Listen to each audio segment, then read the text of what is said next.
107 police officers injured, homes smashed open, cars burned in residential streets, a leisure centre reduced to a mangled, smoking skeleton, migrant families fleeing their neighbourhoods in the dead of night. These are not images from faraway conflicts. These are scenes from towns across Ireland and the UK, where anti-immigration unrest has erupted with a scale and ferocity few anticipated. The damage is staggering, not only because of its size, but because of what it signals: a breakdown of trust, an atmosphere thick with fear, and a public mood turning sharper by the hour. And the deeper you look, the clearer it becomes that these events are not isolated sparks. They are flare-ups of the same pressure building across two nations, pressure that no government has yet managed to release. In Ballymena, tension burst without warning. Streets that had been quiet days earlier were suddenly filled with the crackling roar of fireworks being fired horizontally into police shields. Bricks and bottles followed. Officers pushed forward, fell back, regrouped, and were struck again. For 3 consecutive nights, the clashes grew more severe, the explosions brighter, the crowd more determined. When daylight returned, the cost was brutally evident. Dozens of officers were hurt, families found their windows smashed, and cars stood gutted on driveways. Migrant communities pasted makeshift notices to their doors, insisting their houses were British households, hoping it might be enough to stop someone from shattering the next pane of glass. But fear spread faster than reassurance could.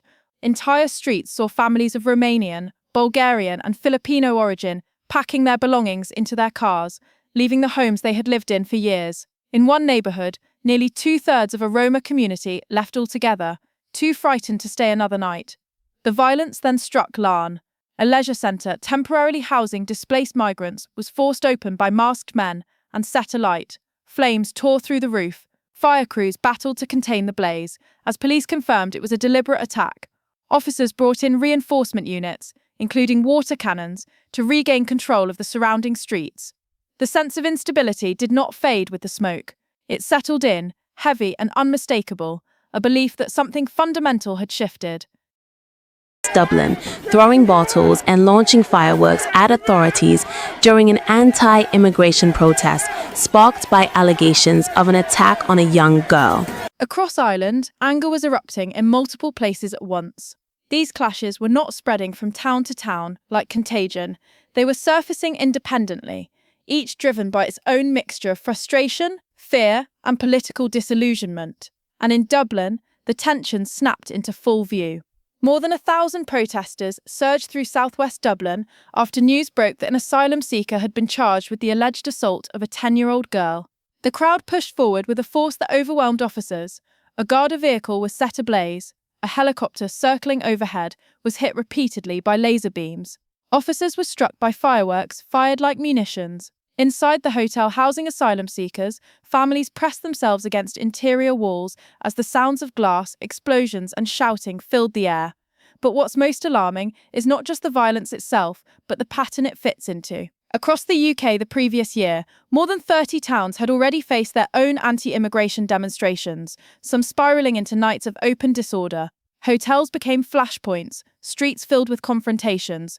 Councils spent millions trying to stabilise communities, often with only partial success.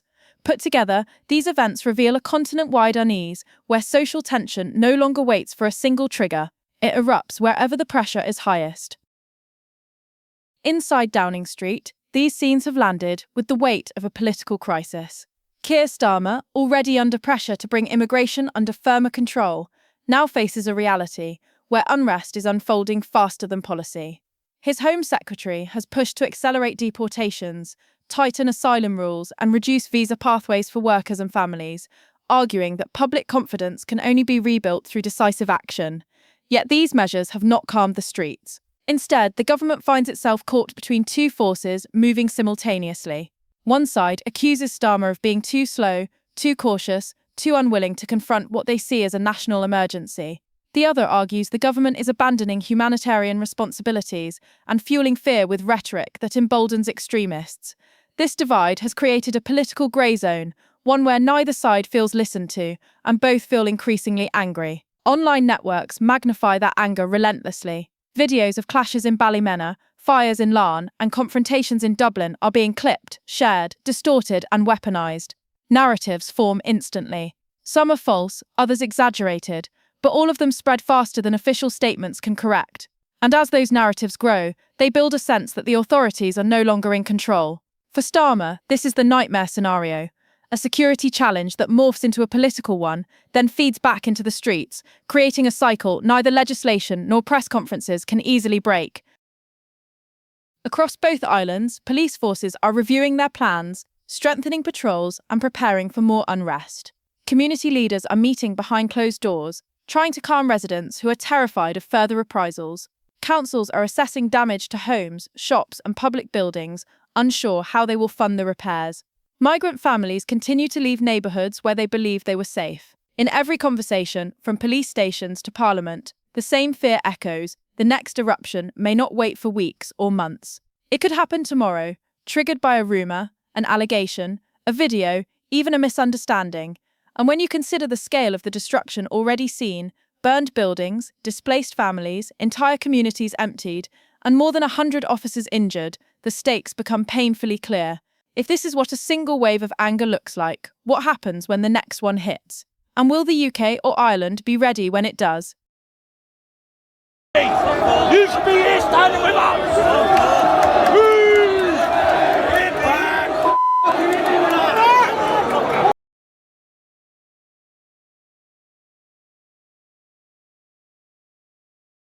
The British government has just done the unthinkable.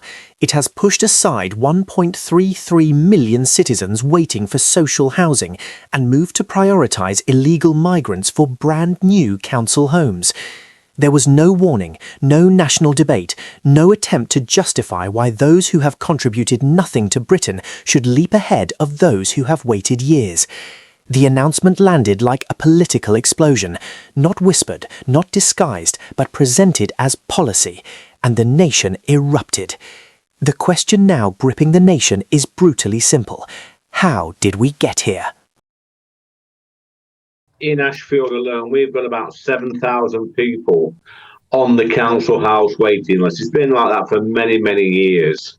And to suggest that asylum seekers, and let's be honest, a lot of these aren't genuine asylum seekers, they're illegal migrants crossing the channel and getting loads and loads of freebies in our countries. To suggest, though, that these are going to go to the top of the queue above the residents, the born and bred Ashfield residents in my constituency, is absolutely disgusting. It began with an unassuming policy update pushed out of Whitehall. 5 local authorities had volunteered for a new pilot scheme to house asylum seekers directly in council homes. The stated aim was to reduce the reliance on hotels.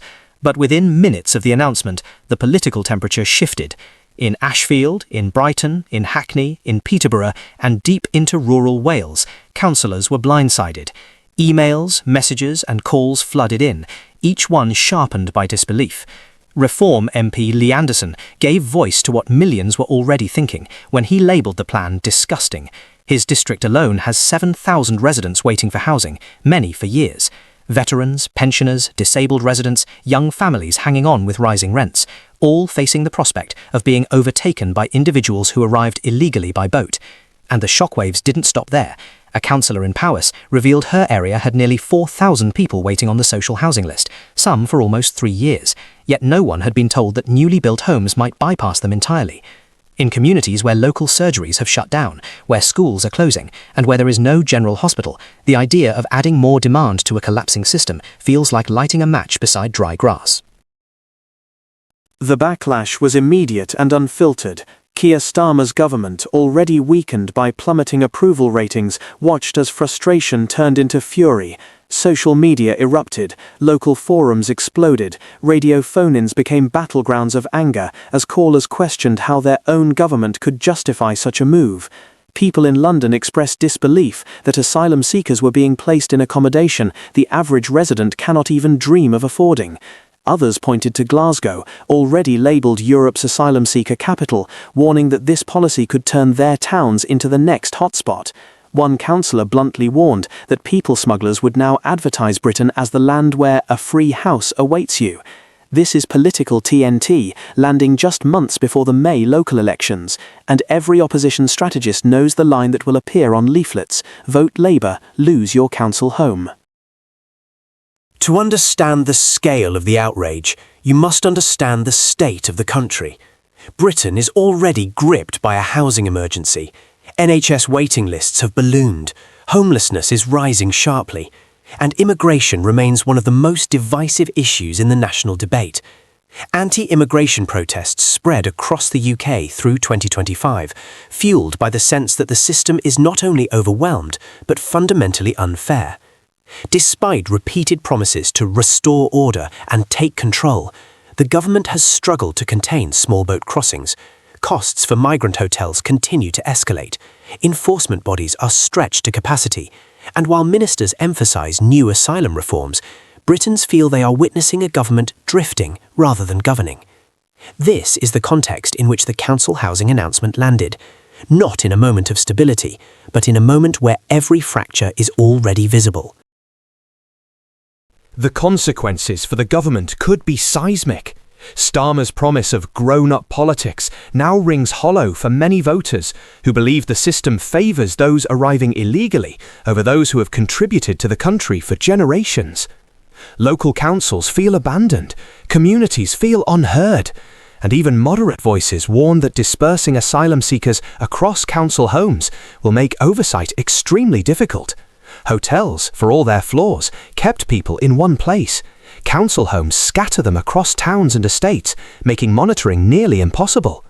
This is not just a housing policy, it is a security vulnerability, and it is a political liability of extraordinary scale. Britain's political calendar is unforgiving.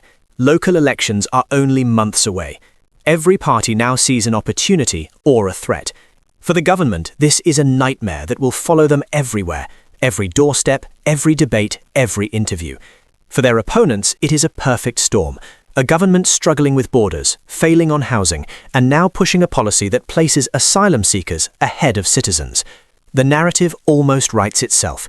A government out of touch, prioritising outsiders over its own electorate, and destabilising already fragile communities. It is the kind of story that cuts across class, region, and ideology. Everyone knows someone on a housing list. Everyone feels the pressure on public services. Everyone senses the imbalance. This is why the anger will not fade, because people are not simply reacting to a policy, they are reacting to a pattern. This crisis exposes a deeper reality. Britain has been heading towards this moment for years. Housing shortages, slow asylum processing, and years of underinvestment created the perfect storm, and this policy is simply where it all erupts. The backlash isn't just about migrants getting homes, it's about communities already stripped of services now being asked to absorb even more pressure. In places that have lost hospitals, GP access, youth centres and public travel, the message feels brutally clear. Their needs remain secondary. That sense of abandonment is what turns frustration into political anger. The government argues the plan saves money compared to hotels, but that misses the point. Housing is emotional terrain, stability, fairness, belonging. When people waiting years see newcomers appear to jump the queue, no amount of fiscal logic can override the feeling of injustice. And that is the real danger. The government treated a housing crisis as a bureaucratic issue, when it is actually a cultural and political fault line. This isn't just one bad decision. It taps into a deeper belief that the system no longer works for ordinary Britons. That is why the reaction is so fierce. It's not about a pilot scheme. It's about trust and who the state chooses to stand with. The country stands in disbelief and rising anxiety. A government insists it is acting responsibly. Millions insist they have been pushed aside. And somewhere between those two positions lies the truth of a nation wrestling with fairness, identity, and trust. This story will not quietly disappear. It will define the coming months. It may define the next election. And the question echoing across the country is the one the government cannot escape. If this is what fairness looks like, what happens next? To 500,000 foreign nationals who can prove they have no criminal record and have lived in Spain for at least 5 months before the start of 2026. The legal status will give the migrants the ability to legally work and 1-year residency permit, which could be extended. Spain has announced it will grant legal residency to 500,000 undocumented migrants, and the impact could be. History often repeats itself, but rarely with this much warning. In 2015, Angela Merkel's welcome policy changed the face of Europe forever, triggering a movement of 1.3 million people. Today, in Madrid, Spanish Prime Minister Pedro Sánchez has just hit the reset button on European borders. By granting legal status to 500,000 undocumented migrants, he hasn't just changed the law in Spain. He has set off a geopolitical chain reaction that leads directly to the White Cliffs of Dover. As a massive human caravan begins its journey from Africa toward the southern shores of Europe, the question in Westminster is no longer if they are coming, but how many will end up in a dinghy in Calais. Is Keir Starmer prepared for a Spanish armada of unregulated arrivals? The decision by the socialist government in Spain is being hailed by liberals as a move of dignity and justice. But for those tasked with European security, it is a nightmare. Sánchez argues that an aging population needs these workers, but the reality on the ground is different. Spain suffers from record youth unemployment. There is little work to be found. Experts argue that this amnesty acts as a massive pull factor, signalling to mainland Africa that the gates are open. We are already seeing the footage, thousands queuing outside consulates, and a caravan of people moving towards population centres. But for most, Spain is just the gateway. The real destination is the rich north, the industrialised economies of Germany, France, and ultimately the UK. For Prime Minister Keir Starmer, this news couldn't come at a worse time. His inbox is already overflowing with a cost of living crisis, backbench rebellions, and the high-profile fallout of figures like Peter Mandelson letting the country down. Starmer's Greenland and cost of living interventions are being constantly derailed by the reality of the Channel. If the 2015 Syrian crisis caused a schism in European politics that never fully healed, this new influx could be the star moulder, the event that melts down the Labour government's attempt to project a stable border policy. Critics warn that the UK is still seen as the soft option, and 500,000 newly legalised Europeans will only increase the pressure on the northern French coast as spring approaches. Beyond the economics lies the question of security. Data from Spain shows a staggering disparity. While migrants make up 14% of the population, they are allegedly linked to 30% of the crime. This security paradox is what haunts the northern nations. As freedom of movement allows these individuals to shift across the continent, the vetting process becomes a game of shadows. When a nation grants amnesty to 500,000 people at once, can they truly know who is entering the system? It is a gamble with the social fabric of the entire continent, and the UK sits at the very end of that chain. Pedro Sánchez says he is choosing the path of empathy, but in the cold reality of geopolitics, one nation's empathy is another nation's emergency. The Spanish Armada of 2024 isn't coming with ships of war, it's coming with the momentum of a policy shift that cannot be undone. Keir Starmer is waiting for a big moment to save his premiership, but the moment arriving on the horizon is one he didn't plan for. The breaking point Nigel Farage warned about years ago is being tested once again. The caravan is moving, the amnesty is signed, and the Channel is waiting. The silence from Downing Street is the sound of a government realization. You can control the narrative, but you cannot control the tide.